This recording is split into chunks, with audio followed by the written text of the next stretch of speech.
Once again, I'm reinventing the past by making a game Tectoy could have released in the 90s. This time starring a character beloved in all Latin America, El Chapulín Colorado. I'm gonna show you my new hack, Chapulín e Bruxa Baratuxa, and how I made it. But first, let me tell you why I made it and what is it with Tectoy and all these hacks. As I've mentioned in my videos about my Mônica e a Sereia do Rio hack, you should check them if you haven't yet. Tectoy used to localize some games to be released in Brazil. And when I say localize, I don't mean just translating them, but modifying them to include characters known and beloved by Brazilians. Mônica no Castelo do Dragão was just the first of a collection of games that had the protagonists changed to characters from various inspirations such as toys like Sapo Chulé, cartoons like Geraldinho, and TV characters such as the ones from TV Colosso. One particular TV character that was brought to a game by the hands of Tectoy was El Chapulín Colorado, a superhero from a Mexican comedy TV series. This show is still very popular nowadays in Brazil, but it was huge back in the 90s, especially among kids. So it was only natural that Tectoy would try to bring the character to one of its games. So, in June of 1994, Tectoy released Chapulín vs Dracula, duelo assustador, which translates to something like Chapulín vs Dracula, a frightening duel. The game is a hack of Ghost House released by Sega for the Master System in 1985. It replaces the main character, Mick, with Chapulín, while also changing the title screen, game over screen, and some background elements. This game originally fits in a 32K cartridge, but the new content added by Tectoy isn't compressed as the original assets are, so it takes 128K instead, as it is boasted by Tectoy on the cover art. To be completely honest, I'm not the biggest fan of this game. I mean, it's not a bad game, but the difficulty beating Dracula seems a bit unfair. In any case, this was the only Chapulín game released for the Master System. There was no other Chapulín game for many years since then, with only a recent mobile game, a PC fan game, and some skins for Fall Guys and Fortnite. So I thought it would be once again interesting to imagine if Tectoy decided to release another Chapulín game for the Master System, as the hero deserves a lot more exposure than he gets. The question of what game to hack had to be answered though, as there wasn't an obvious choice as with Mônica. Ghost House has no sequels, so I was free to choose any game I wanted, but I thought it would be nice to have a game that already had the main character wielding a hammer, like Chapulín does with his Chipote Tion or Marreta Biônica, as it would make the job of replacing the character easier. One such game is the Lucky Dime Caper starring Donald Duck, which is a beautiful game, but maybe it would be hard to adapt the story, as Donald has to rescue his nephews in that one. But another game seemed just perfect, the Magical Castle Pitpot. In Pitpot, the knight Eagle has to rescue Princess Romy from the castle of an evil witch who has kidnapped her. Eagle has to enter the castle and face the monsters that can only be defeated by the sorcerer's hammer, that the witch just happened to let fall in front of the castle. With the hammer, Eagle will have to break some blocks in the ground to make treasures and items appear. He'll have to find 3 special items to rescue the princess: a bottle of holy water, a cross, and a ring. After finding all the items and the princess, the game is won. Failing to find any of the items will end the game, even if Eagle finds the princess. This seemed like a perfect game to be turned into a Chapulín game, especially because there's an episode called Cuento de Brujas, in which Chapulín has to save a simple peasant with a noble heart who goes every day to the woods to gather firewood from an evil witch who wants to make her marry her son who looks like a caveman. So you have an evil witch, a damsel in distress, and a hero who uses a hammer as a weapon. That's essentially Pitpot. Another reason why it would be nice to use Pitpot is that it was never released in cartridge form in Brazil. In fact, it was only released outside Japan in a compilation along with Astro Warrior. In Japan, it was released as a standalone Sega card game. Brazilians only had access to it in some Master Systems that came bundled with several games, but even there it was the Astro Warrior bundle release. One thing that is different in the Japanese version is that it includes an editor mode where players can design the first room of the castle, so I thought it would be nice to have this version hacked. Once the game was chosen, it was time to start adapting things. The first thing was obviously changing Eagle to Chapulín. One thing about these 32K games for the Master System is that most of them have compressed graphics to fit such a small storage space.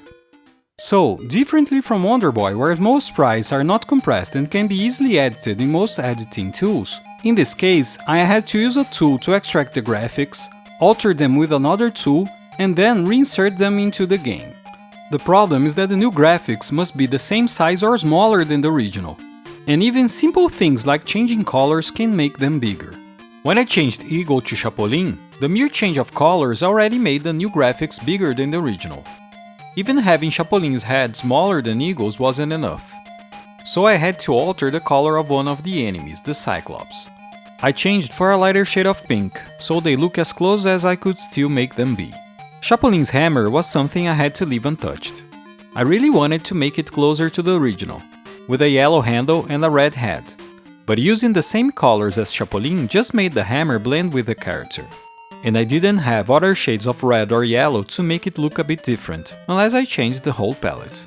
Since some palettes are shared with other parts of the game, I thought it would be maybe too much trouble to change it without breaking something else.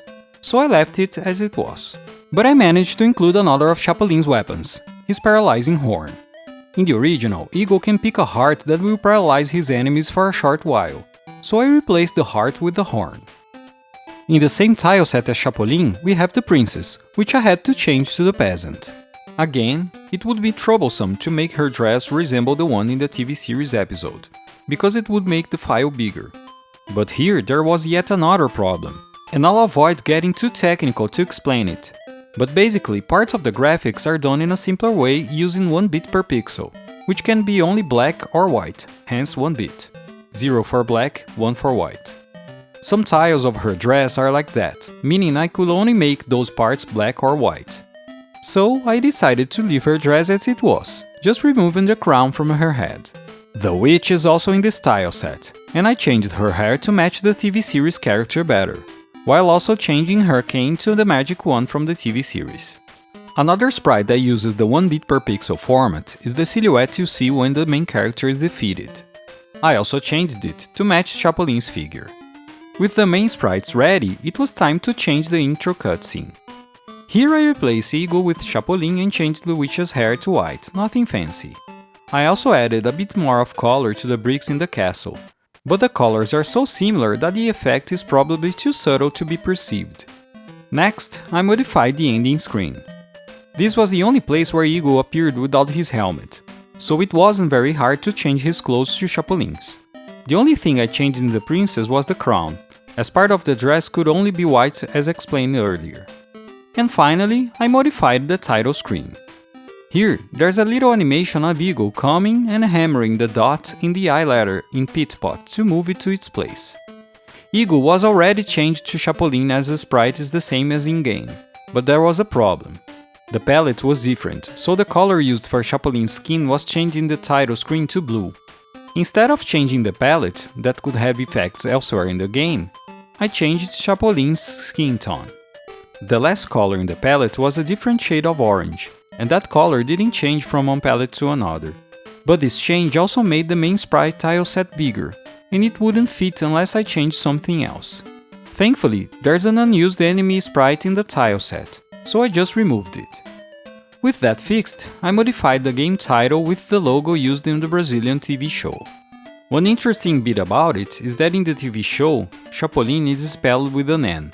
The original is Chapulín, but in the game released by Tectoy, it is spelled with an M. That happened because the art used in the game was based on the comic series published by Editora Globo. We changed the spelling supposedly because it's unusual to have words ending with an N in Portuguese. As the dot in the original I was useless here, I just removed it entirely from the tile set. So in my hack you just see Chapulín hammering Bruxa Baratuxa's name, with nothing else happening. If the sprite was big enough to be the O, or if it reached the end of one of its antennas, I would have kept it. Above the original title, a small handwritten text saying the magical castle appears after Eagle leaves the screen. I could just leave it blank, but I decided to put something else there. I decided to use the signature of Chapulín's creator, Roberto Gomes Bolaños. He was better known as Chespirito, as in Little Shakespeare. So I found a picture of his signature, resized it and redrawn it to make it legible, and placed it there. I also added the word apresenta, presents in Portuguese, trying to mimic his handwriting. The next part was translating the game, and I made changes to quote parts of the episode where Bruxa Baratuxa appears, like in this ending scene where she says the Kabbalistic word. After everything was done, there was still a part of the graphics I wanted to change. When you turn the game on, the logo for the Sega Mark III console appears. This version of the game was released for the Mark III only in Japan, so I replaced that logo with my name. As with my Monica hack, I also wanted to make a physical copy of it. But differently from the Monica game, I couldn't find a ready-to-use art to place on the cover. I wanted to use the Chapulín character from the comics like the other Chapulín game for the Master System, so I looked for some images of him holding his hammer and found this one. I couldn't find any image of Bruxa Baratuxa, so I was forced to improvise. I used AI to generate the image of a castle and a witch, and I placed Chapulín in it. I decided to use the same case design as my Monica hack, with the white cover art, as I think this game would make more sense as an earlier release than the other Chapulín game. After designing the cover art label and manual, I sent it again to LMS Repro to get it done. And here it is, together with my copy of Chapulín vs Dracula. I hope this video has given you some insight into the work involved in modifying a game. Some people dismiss Tectoy's work in adapting the games they did back in the 90s, but I guess they deserve a lot of respect, especially if you consider they didn't have access to the tools we have nowadays. It would be impossible for me to do this kind of thing without an emulator such as Emulicious or all the graphical editing tools I use. One magazine mentions Tectoy developed their own tools to change Wonder Boy 3's graphics. So here's my appreciation for their awesome work. I put their logo on the covers of my hacks as a homage. And that's it. If you haven't watched it yet, I made a video showing the entire first castle. Be sure to watch it to see the game in action. Thanks for watching.